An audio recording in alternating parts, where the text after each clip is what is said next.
এই মুহূর্তে জলঙ্গিতে বক্তব্য রাখছেন রাজনাথ সিং। हुए हैं, डरे हुए हैं।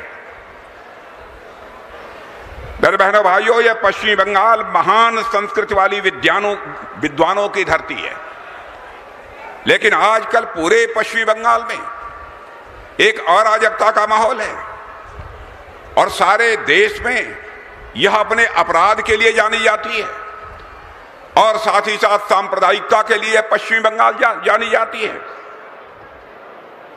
और पश्चिमी बंगाल जैसी धरती पर संदेश खाली जैसी घटनाएं होती हैं और यहां के मुख्यमंत्री महिला के रहते हुए इस प्रकार की घटनाएं घटित होती हैं।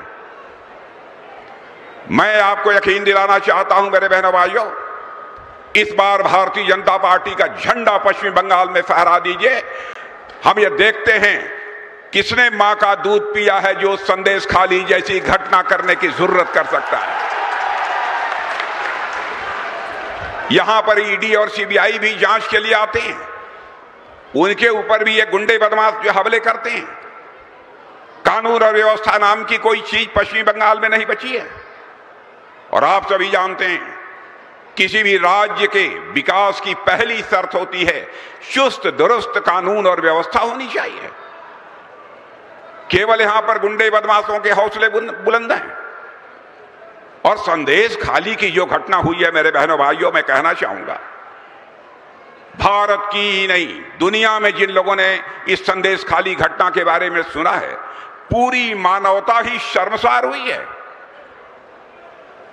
और इस मैं जानता हूं गांधी और खादी का एक आपस में गहरा नाता है और हमारी ममता दीदी भी खादी पहनती हैं और खादी के आड़ में इस बंगाल में लूट हो रही है। क्या हो गया है ममता दीदी आपको? यहां पर जो परीक्षाएं होती हैं एसएससी की, टीईटी की, भर्तियों के लिए रिक्रूटमेंट के लिए जो परीक्षाएं होती हैं उसमें भी घोटाला, लॉटरी घोटाला, जहां सुनिए वही पश्चिम बंगाल में घोटाला।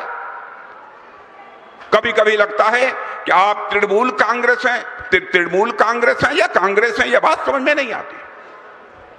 और ममता दीदी मैं कहना चाहता हूं आपके नाम में ही ममता है, आपके नाम में ही ममता है। ममता तो मां का स्वभाव होता है, फिर आपको जनता का दुख दर्द क्यों नहीं दिखाई देता है? क्यों नहीं जनता का दुख दर्द का एहसास होता है? मैं यह आपसे पूछना चाहता हूं।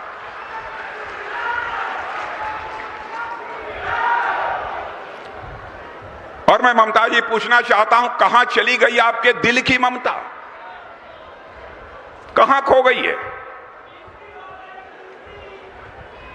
अब आप केवल नाम की ही ममता हैं, स्वभाव और व्यवहार में आपकी ममता मैं मानता हूं पूरी तरह से नष्ट हो चुकी है। हमारे प्रधानमंत्री मोदी जी ने बहुत सारी गरीब कल्याण की योजनाएं इस पश्चिम बंगाल में प्रारंभ की। गरीब कल्याण अन्न योजना प्रारंभ की, 5 किलो मुफ्त राशन सारे देश भर में 80 करोड़ लोगों को मुहैया कराया जा रहा है। यह सब सारी सुविधा मैं जानता हूं टीएमसी की सरकार के कारण हमारे बंगाल के बहनों भाइयों को जो मिलनी चाहिए वह ठीक तरीके से, न्याय संगत तरीके से नहीं मिल पा रही है। जल जीवन मिशन भी जो ठीक तरीके से पश्चिमी बंगाल में लागू किया जाना चाहिए मेरे बहनों भाइयों, वह भी लागू नहीं किया जा रहा है। और लोगों को घर देने के लिए, पक्का मकान देने के लिए पीएम आवास योजना प्रारंभ की गई और उसका भी ममता दीदी ने नाम बदलकर बंगला आवास योजना कर दिया।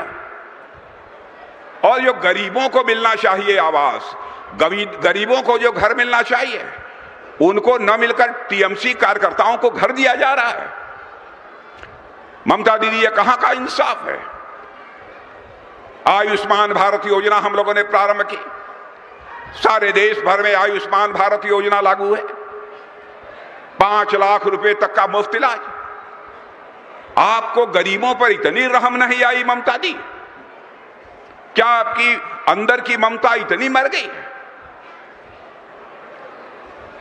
कि कम से कम 5 जो गरीब बीमार हो जाए, गंभीर बीमारी हो जाए, किसी को हार्ट की बीमारी हो जाती है, किसी को कैंसर हो जाता है, तरह तरह की बीमारियां होती हैं, केवल इलाज न कराने के कारण ही वह दम तोड़ देता है, इस दुनिया से चला जाता है। उसके इलाज के लिए हमारे प्रधानमंत्री ने संवेदनशीलता का परिचय देते हुए कहा कि हम आयुष्मान भारत योजना के अंतर्गत 5 लाख का हम मुफ्त इलाज करेंगे। आपने इस योजना को भी लागू नहीं किया। इतना ही नहीं, सारे देश भर के किसानों को 6,000 रुपया प्रतिवर्ष प्रधानमंत्री किसान सम्मान निधि के अंतर्गत दिया जा रहा है। इस प्रधानमंत्री किसान सम्मान निधि को भी ममता दीदी ने लागू नहीं किया। बहनों भाइयों, हमारी सरकार ने पश्चिम बंगाल के विकास के लिए बहुत पैसा दिया है, बहुत पैसा दिया है। ठीक तरीके से जो उसका उपयोग किया जाना चाहिए उसे लागू नहीं किया जा रहा है। कलकत्ता मेट्रो के लिए 1,000 करोड़ रुपया, चित्तरंजन कैंसर सेंटर के लिए पैसा, सत्यजीत राय फिल्म और टेलीविजन संस्थान के लिए पैसा, और साथ ही साथ यहां पर के औद्योगिकरण इंडस्ट्रियलाइजेशन के लिए भी हमारी गवर्नमेंट ने पैसा दिया। एक यहां पर इंडस्ट्रियल इंस्टीट्यूट बनाने के लिए पैसा दिया। कहां चला गया पैसा? मैं ममता दी आपसे यह पूछना चाहता हूं।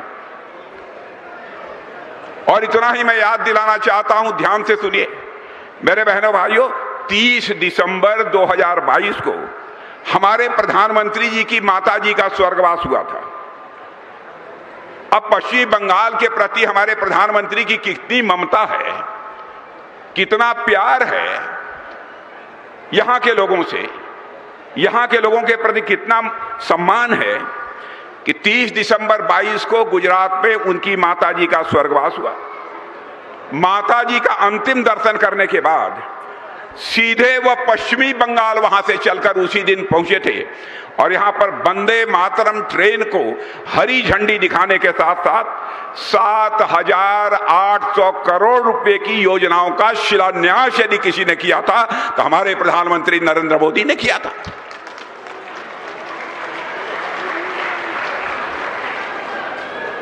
एकदम हमारे प्रधानमंत्री अपना दिल खोलकर पश्चिमी बंगाल का विकास तक करने को तैयार हैं, लेकिन ममता दीदी को यह चिंता सता रही है कहीं पश्चिमी बंगाल की जनता कहीं मोदी जी से ज्यादा प्यार न करने लगे।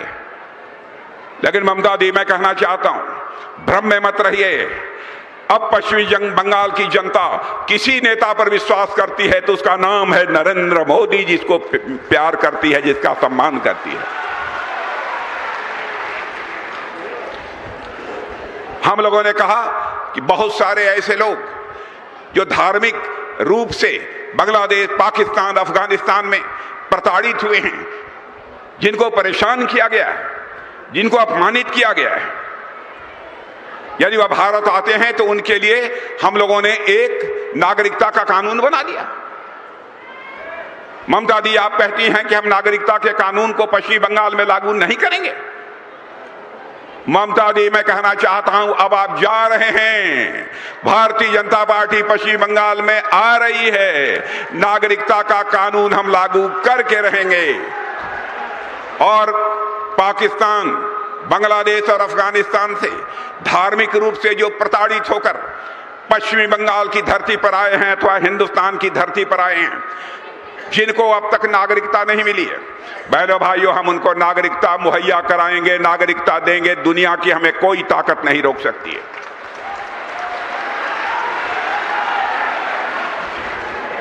यही ममता दी ने सारे गरीबों को आवास देने की बात कही थी अपने घोषणा पत्र में। लेकिन प्रधानमंत्री आवास योजना को जिस ठीक तरीके से लागू करना चाहिए था, ममता दी ने उसे भी लागू नहीं किया। बीपीएल परिवारों के लिए घर पर राशन, अब 10 मुफ्त गैस सिलेंडर देने की बात अब जाकर ममता जी ने कही है। आप प्रधानमंत्री उज्ज्वला योजना को सुचारू रूप से लागू नहीं कर रही हैं। केवल जब चुनाव आ जाता है तो आप पश्चिम बंगाल की जनता को तरह तरह के लालच देती हैं, तरह तरह के प्रलोभन देती हैं। ममता दी, मैं आपको बतलाना चाहता हूं, पश्चिम बंगाल की जनता यह बहादुरों की धरती है, यह क्रांतिकारियों की धरती है। आपके लालच अथवा प्रलोभन में और आपके बहकावे में अब पश्चिम बंगाल की जनता नहीं आने वाली है। लंबे समय तक आपको सरकार चलाते हुए यहां की जनता ने देख लिया। आप कर क्या रही हैं? सारे देश भर की गरीबों को हम लोगों ने मुफ्त में गैस सिलेंडर मुहैया कराया, यहां नहीं मिल रहा है। आप अपना घोषणा पत्र लेकर आई हैं, उसमें आप कहती हैं हम आयुष्मान भारत की तरह हम भी योजना प्रारंभ करेंगे।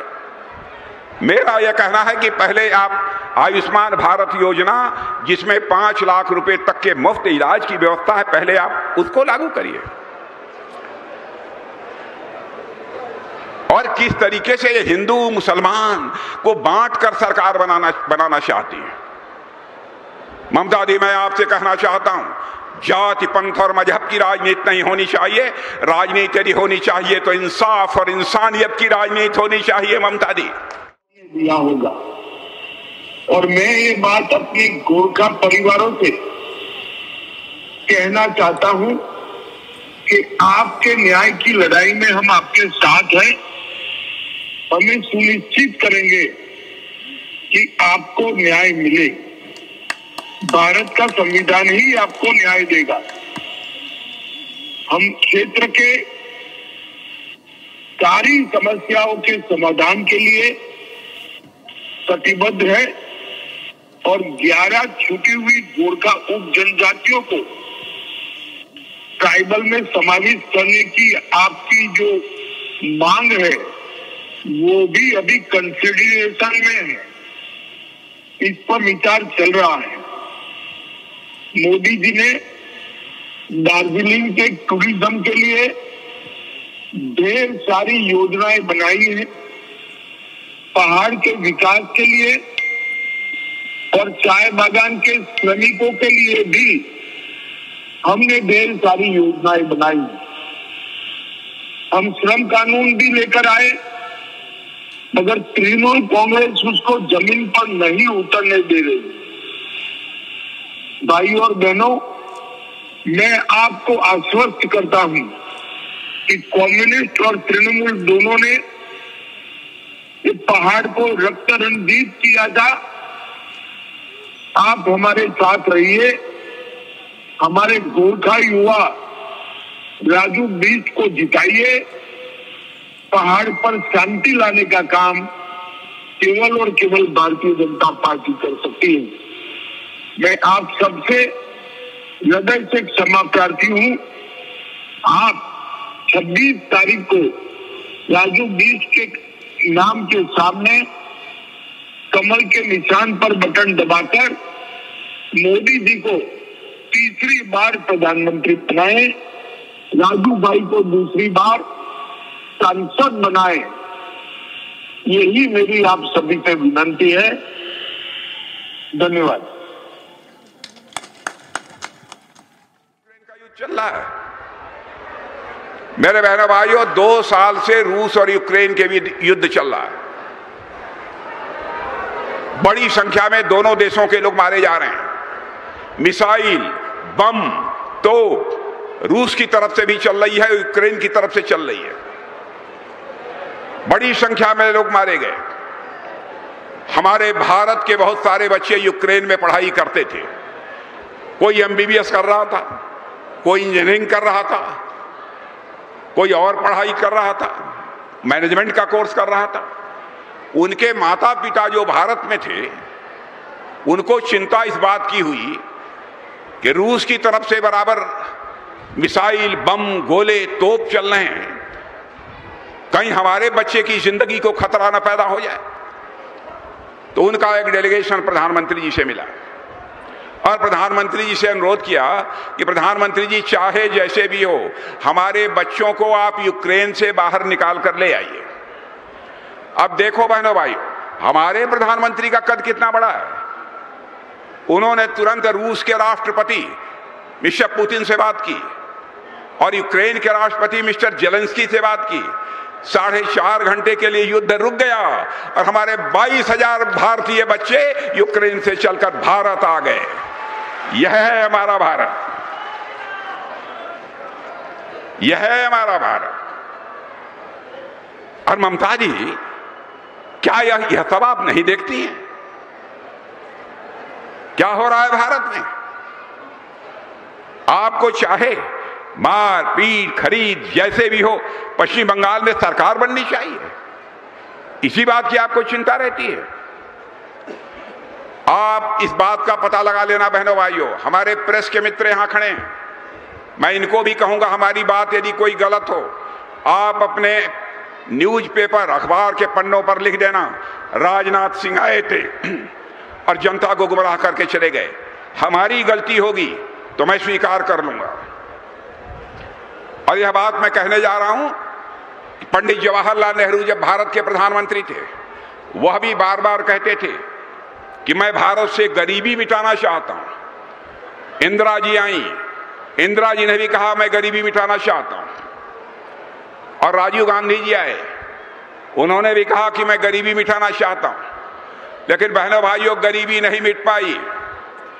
पहली बार आजाद भारत में हुआ है कि यह मैं नहीं कह रहा हूं, पीएम नहीं कह रहे हैं, नीति आयोग ने कहा है, दुनिया के बहुत बड़े बड़े अर्थशास्त्रियों ने कहा है कि मोदी जी के भारत का प्रधानमंत्री बनने के 7-8 वर्षों के अंदर ही भारत से 25 करोड़ लोग गरीबी रेखा के बाहर हो गए हैं। मेरे बहनों भाइयों, अब इससे बड़ी उपलब्धि और क्या हो सकती है? यह आपको दिखाई नहीं देता है? धन दौलत के मामले में, इकोनॉमी की साइज, धन दौलत, अर्थव्यवस्था के आकार के मामले में हमारा भारत दुनिया के देशों में 11वें स्थान पर खड़ा था। आपको जानकर खुशी होगी, मोदी जी के प्रधानमंत्री बनने के बाद सारी दुनिया में हमारा भारत जो 11वें स्थान पर खड़ा था इकोनॉमी की साइज यानी धन दौलत के आकार के मामले में, वह भारत 7-8 वर्षों में ही 11वें स्थान से जंप लेकर आज दुनिया के 5वां स्थान प्राप्त कर चुका है हमारा भारत।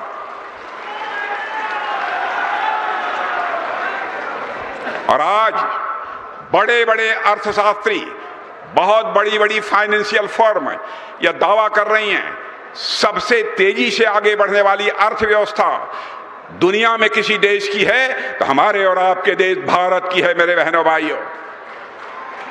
और उनका यह भी कहना है, अब इस सच्चाई को नकारा नहीं जा सकता कि 2027 यानी आज के 3 साल के अंदर ही हमारा भारत की अर्थव्यवस्था दुनिया के टॉप 3 कंट्रीज में आकर खड़ी हो जाएगी। क्या ममता दी, यह सब आपको दिखाई नहीं देता है? और आप केवल चाहे जैसे भी हो, गुंडे, बदमाश, शरारती, इन सब सारे लोगों को प्रश्रय देकर आप केवल सत्ता हासिल करना चाहती हैं। बहनों भाइयों, बहुत सारी योजनाएं हम लोगों ने प्रारंभ की हैं। सारी योजनाओं की मैं चर्चा करूंगा तो बहुत लंबा समय चलेगा, बहुत समय लगेगा, इसलिए बहुत विस्तार में मैं नहीं जाना चाहता हूं। मुर्शिदाबाद में अब झुमरिया और रंपा जैसे लोक नृत्य से जुड़े कलाकारों को प्रोत्साहित करने के लिए मुझे जो बतलाया गया है, 2021 में राष्ट्रीय सांस्कृतिक महोत्सव का समापन जब मुर्शिदाबाद में हुआ था तो उसमें खूब उत्साह मिला था। और ऐसे कार्यक्रमों को सारे देश भर में प्रोत्साहन देने का काम कोई कर रहा है तो हमारे प्रधानमंत्री मोदी जी कर रहे हैं। मेरे बहनों भाई, हमारे प्रधानमंत्री मोदी जी कर रहे हैं। विकास की यदि मैं बात करूं तो बहुत लंबा समय लग जाएगा। एक लंबे अंतराल के बाद मुर्शिदाबाद के लोगों ने 2008 में यूपीए सरकार के दौरान केंद्र द्वारा किए गए वादे को 2016 में जब मोदी जी की सरकार बनी तब पूरा करते होते हुए देखा है। मुर्शिदाबाद पश्चिम बंगाल को गरीब किसानों और लोगों को पहुंचाने के लिए, लाभ पहुंचाने के लिए 2008 में जंगीपुर मेगा फूड पार्क आवंटित किया गया था, हमारी सरकार ने किया था। ऐसे ही कई काम हैं। जब इनमें सारी चीजों की चर्चा करूंगा बहुत ही लंबा समय लगेगा। रेलवे ने अमृत भारत स्टेशन योजना के तहत उन्नयन के लिए जंगीपुर रोड स्टेशन की पहचान की है। इतना ही नहीं, मुर्शिदाबाद में नाशीपुर रेलवे पुल के निर्माण का अंतिम चरण 2022 में शुरू कराया, हमारी सरकार ने कराया। राष्ट्रीय राजमार्ग 34 बरुआ मोड़ बेलडांगा शहर से होकर गुजरता है। केंद्र सरकार ने सबकी यहां चिंता की, बीड़ी बनाने वाले जो हमारे श्रमिक हैं उनकी भी उन्होंने चिंता की है। बीड़ी श्रमिकों और उनके परिवारों के लिए श्रमिक कल्याण योजना चला रही है हमारी सरकार। और देश में लगभग 50 लाख बीड़ी श्रमिक हैं, जिनमें से 18-19 लाख बीड़ी श्रमिक कहीं के हैं तो हमारे पश्चिमी बंगाल के हैं। हम योजनाओं में स्वास्थ्य लाभ, स्वास्थ्य देखभाल सुविधा, छात्रवृत्ति और आवास, यह सब भी सारी सुविधा बनाने की यहाँ पर उनको दिए जाने की कोशिश कर रहे हैं। लेकिन हर चीज में बाधा पैदा करने का काम यदि कोई कर रहा है तो ममता जी कर रही है। इसलिए मैं आज आप सबसे अपील करने आया हूं मेरे बहनों भाइयों कि ममता जी की अब यहां से छुट्टी करिए। और अब तो बड़े बड़े राजनीतिक पर्यवेक्षक और बड़ी बड़ी जो सर्वे एजेंसी हैं, अब उनका भी यह मानना है, जो मुझे जानकारी मिली है, उनका भी यह मानना है कि अब पश्चिमी बंगाल में इस बार लोकसभा के चुनाव में भारतीय जनता पार्टी 30 से अधिक सीटों पर विजय प्राप्त करने जा रही है, 30 से अधिक सीटों पर विजय प्राप्त करने जा रही है। और आज मैं आपको बताकर जाना चाहता हूं मेरे बहनों भाइयों, इस बार लोकसभा के चुनाव में 30 से अधिक सीटों पर भारतीय जनता पार्टी को विजय दिला दो। मैं डंके की चोट पर कहना चाहता हूं, पश्चिम बंगाल में अगली सरकार यदि किसी की होगी तो भारतीय जनता पार्टी की सरकार होगी, भारतीय जनता पार्टी की सरकार होगी। इन्हीं शब्दों के साथ मैं आप सबको धन्यवाद देते हुए और हमारे कैंडिडेट ये गौरी शंकर घोष, देखिए ये एमएलए हैं। आपने देखा होगा गौरी शंकर घोष जब बोल रहे थे कितना अच्छा बोल रहे थे, बहुत ही डायनेमिक कैंडिडेट हैं। भारतीय जनता पार्टी ने सोच समझकर, नाप तौल कर तब गौरी शंकर घोष को चुनाव के मैदान में उतारा है। तो ये बतलाइए, गौरी शंकर घोष को जिता देंगे? जिता देंगे? जिता देंगे तो एक बार हाथ उठाकर ताली सब लोग बजाइए तो मैं मान लूं जिता देंगे। सब लोग हाथ ऊपर करके ताली बजाइए, हाथ ऊपर करके, वाह। और हमारे विधानसभा के कैंडिडेट भास्कर सरकार, आपने देखा भास्कर सरकार को, जानते हैं भास्कर सरकार को? तो भास्कर सरकार को भी इस बार विधानसभा के चुनाव में भारी मतों से जिता दीजिए। संदेश चला जाएगा कि अगली जो पश्चिम बंगाल सभा की विधानसभा आएगी उसमें बहुमत यदि किसी का होगा तो भारतीय जनता पार्टी का बहुमत होगा मेरे बहनों। तो इसलिए आज इससे ज्यादा कुछ न कहते हुए मैं आप सभी को धन्यवाद देते हुए अपनी बात समाप्त करता हूं। और अंतिम बात मैं कहूंगा, यदि आपने गौरी शंकर घोष और हमारे विधायक इन दोनों को आपने चुनाव जिता दिया, ये पक्का मानिए मैं दूसरी बार मैं फिर से आप सबके बीच में आऊंगा। और यदि मैं दूसरी बार आपके बीच में आऊंगा, अपना स्वागत कराने के लिए नहीं आऊंगा। दूसरी बार यदि आप सबके बीच में आऊंगा तो एक बार शीश झुकाकर आप सभी का स्वागत करने के लिए आऊंगा, आप सभी का अभिनंदन करने के लिए आऊंगा। आप सबको बहुत बहुत धन्यवाद। बोलिए भारत माता की। बहुत बहुत धन्यवाद।